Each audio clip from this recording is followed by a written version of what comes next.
In today's video, we're going to discuss what it takes to lose that stubborn lower back fat, like you see here, and get rid of it, like you see here, okay? And also lower stubborn like belly fat.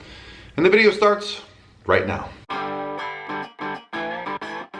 Hey guys, what's going on? This is Paul Ravella from ProPhysique.com, and today's video comes from my Instagram direct message. So I'm here at the Pro Physique studio, scrolling through Instagram, answering your guys' questions. So my Instagram's right here. I'm gonna put the question on the screen to answer, but I basically wanna get into the idea of how we get rid of that stubborn lower back and lower belly fat. Currently, I'm on a fat loss journey, and it seems very difficult to get rid of the stubborn body fat around the lower back and lower abs.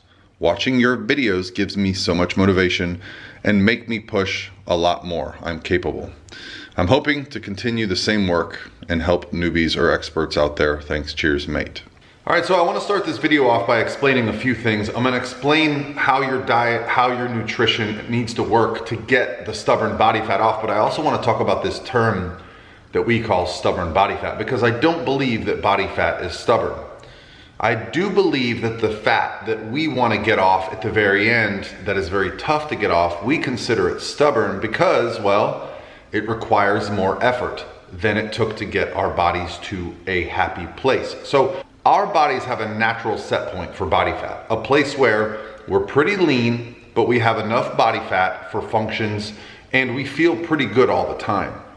Getting below that, what we would consider something like, I'll put on the screen here, competition lean or shredded lean, where you're losing the body fat in the areas that you're talking about, often requires that we diet through phases of discomfort. And for that reason, we coined the term stubborn body fat. But body fat acts in our body much like some of our organs act, okay?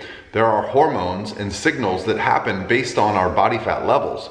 And those signals are going to change throughout the process as we have less body fat. So I think the real issue with losing that last bit of, I'll say it for the last time in this video, stubborn fat, what I consider the body fat that comes off at the very end of a dieting phase to get shredded, the reason that that becomes so difficult is because to go through those barriers, you really have to have some pretty high motivation, okay? This is why if you look at pictures of me, my clients, we get there because we get on a stage. There's not a lot of things more motivating than getting on a competition stage, okay?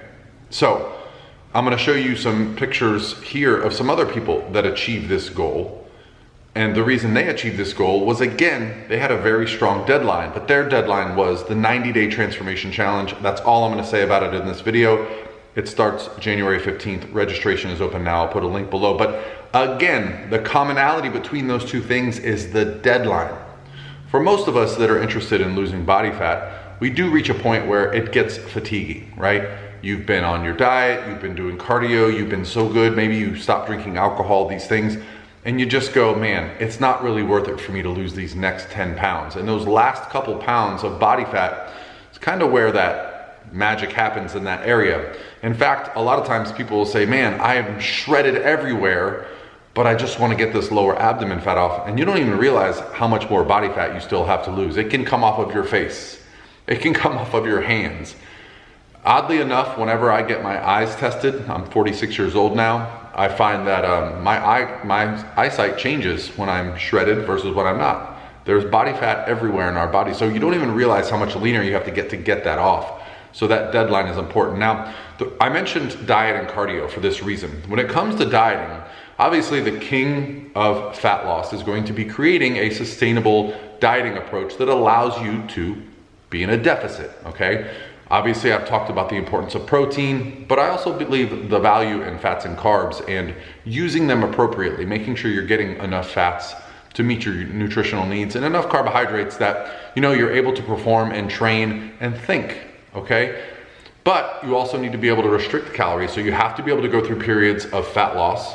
But I'm a big believer in the diet break approach, where we take a break from fat loss. We're not just always grinding, but we're taking a recovery mode for a couple weeks at a time, bringing up calories, dropping cardio, then going back to fat loss. This is a strategy I use with my competitors, strategy I use with myself, and it has a lot of benefit.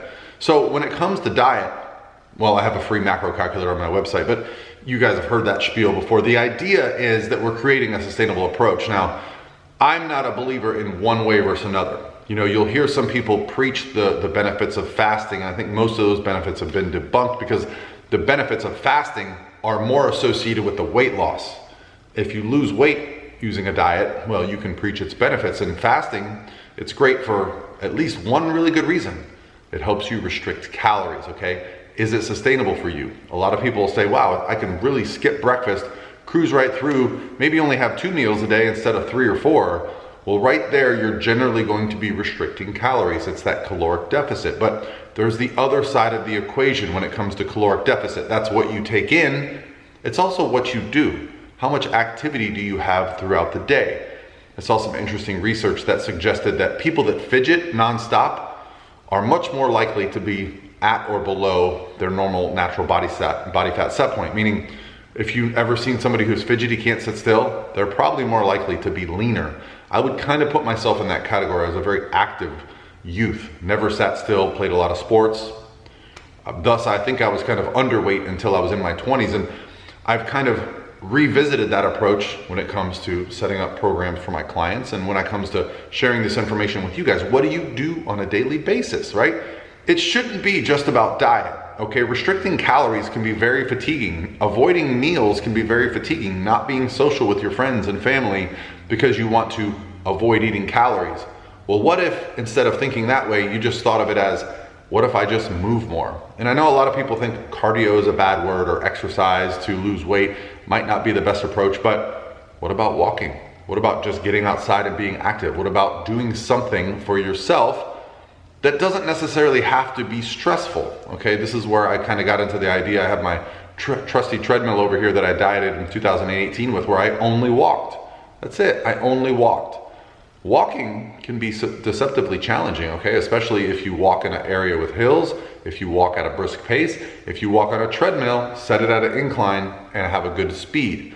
You see, there's a lot of ways that we can go about this weight loss thing, but if you only focus on the fact that you have stubborn lower belly fat, stubborn lower back fat, and not on the big picture, and allow yourself the proper time to get there, you're really gonna run into some problems and likely just start to make bold claims like, well, it's just stubborn fat, it will not come off.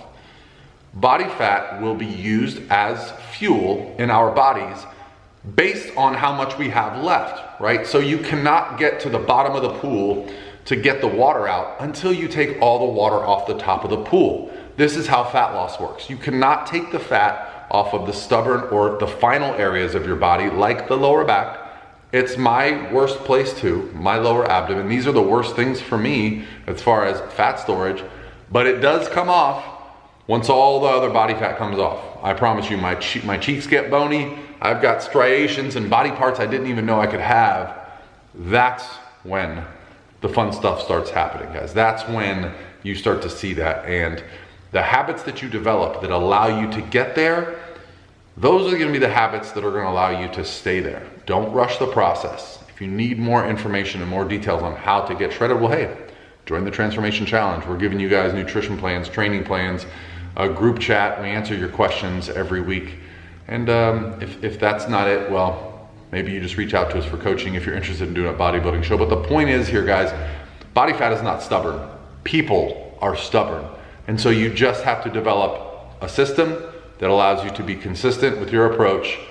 Probably get to a weight that's lower than you thought you were gonna have to get if you really wanna see those changes. I always recommend keeping up with some good resistance training, being athletic, finding a sport or something to get involved in that allows you to move, and walking. These are my favorite things about this process. Hope you guys are having an awesome Monday, and I'll talk to you tomorrow.